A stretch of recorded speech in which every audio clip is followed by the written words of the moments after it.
Hello my Linians, this is Teacher Jason and today we're going to discuss about the topic of health facilities.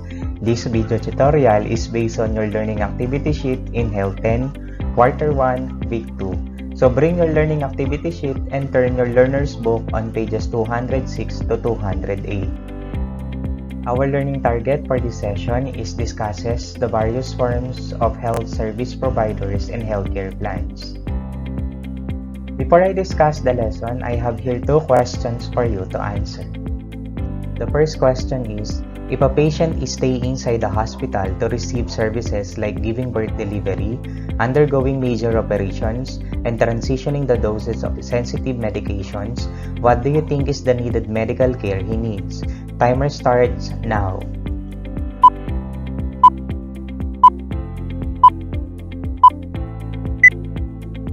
What do you think is the answer? Nice! The answer is inpatient care. The next question is, what types of healthcare facilities if they offer surgery without the patient being admitted in the hospital? Timer starts now.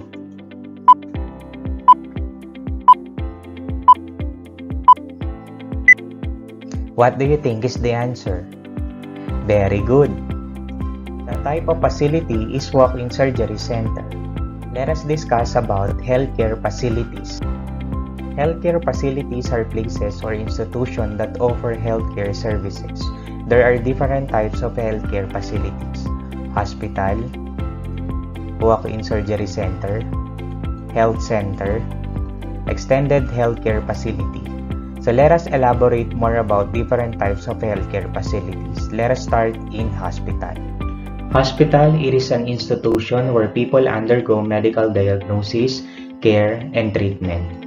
A hospital, it is an institution where people undergo medical diagnosis, care, and treatment. A hospital offers different types of medical care, like inpatient and outpatient care. Inpatient care, it refers to care given to individuals who need to stay inside the hospital to receive proper treatment, monitoring, and care. An inpatient is someone admitted to hospital to stay overnight. That can include a person who remains in hospital for weeks to recover from a complicated surgery. While outpatient, it refers to treatment that does not require individual to stay inside the hospital for so long. It is anything that doesn't require hospitalization. Aside from different types of medical care offered by the hospital, we also have different kinds of hospital. We have private hospital, voluntary hospital, government or public hospital, and teaching hospital. So first, we're going to discuss the private hospital. Private hospital, it is a hospital owned and operated by organization other than by the state, which may include for-profit and non-profit companies and or which provide care funded other than by the state. A voluntary hospital does not require profit because it is owned by community or an organization. In medical definition of voluntary hospital, it is a private, non-profit hospital that is operated under individual, partnership, or corporate control. Government hospital is being run by the state and treatment fees are subsidized. It is a hospital which is government-owned and is fully funded by government and operates solely off the money that is collected from taxpayers to fund healthcare initiatives. Teaching hospital, it includes a school for medical students. This hospital is affiliated with a medical school in which medical students receive practical training. Aside from different kinds of hospital, we have classification of hospital. General hospital have a complete medical, surgical, and maternal care facilities. They are general in the sense that they are admit all the types of medical and surgical cases. For example, Philippine General Hospital, Baguio General Hospital, Cebu General Hospital, and Davao Medical Center. While the specialty hospital handle a particular disease or condition or a deal with only one type of patient. This hospital is only providing a limited range of services. For example, Philippine Heart Center, Lung Center of the Philippines, and National Kidney Transplant Institute. The next healthcare facility is walk-in surgery center. It is a facility that offers surgery without the patient being admitted in the hospital. The services in healthcare center cater to a specific population with the various health needs. These health facilities establish housing local medical services. Extended healthcare facility, a facility that provides treatment, nursing care, and residential services to patients, open to the elderly. A healthcare institution for a patient who requires long-term custodial, nursing, or medical care, especially for a chronic disease or prolonged rehabilitation. Aside from healthcare facilities, let us add health insurance. Health insurance is a financial agreement between an insurance company and an individual or a group for the payment of healthcare costs. These also may pertain to a protection that provides benefit for sickness and injury. Health insurance, it is an insurance that covers the whole or a part of the risk of a person incurring a medical expenses. The Philippines has a universal health coverage system called PhilHealth, or the Philippine Health Insurance Corporation, a government organization attached to the Department of Health.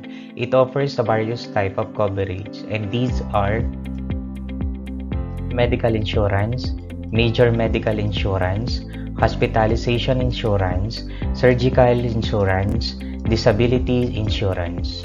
Medical insurance pays for the fees of health professionals, laboratory tests, and prescription of drugs. This type of insurance coverage covers the cost of doctors, nurses, some laboratory tests, and prescription of drugs.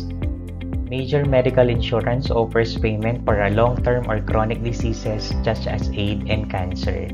A major medical health insurance plan is a type of medical insurance plan that meets all the minimum essential benefits standard of Affordable Care Act while providing benefits for a broad range of inpatient and outpatient healthcare services. Hospitalization insurance pays for the stay of the patient inside the hospital. It is a plan that pays you benefits when you are confined in the hospital. Surgical insurance pays for a surgery fees. It covers the surgeon's charge for a given operation or medical procedures. Disability insurance provides financing for members who meet accidents or suffer from illnesses. Disability insurance, often called disability income insurance or income protection. It is a form of insurance that insures the beneficiary earned income against the risk that disability creates a barriers for workers to complete the core function of their work. Let us summarize our lesson for today. How can we differentiate the different kinds of hospital? We have the private hospital. It is operated by individuals to gain profit, while a voluntary hospital does not require profit because it is owned by community or an organization. A government or public hospital is being run by the state and the treatment fees are subsidized. A teaching hospital, it is include a school for medical students. Types of coverage for health insurance.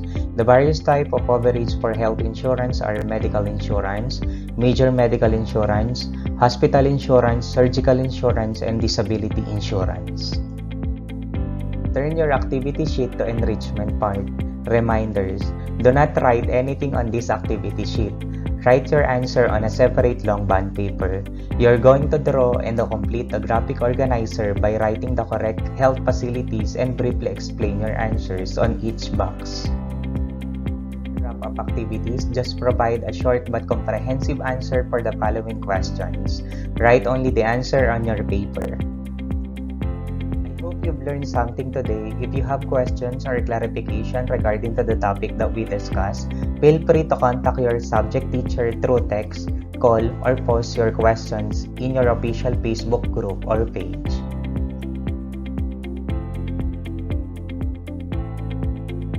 Thank you for watching. Don't forget to like and subscribe.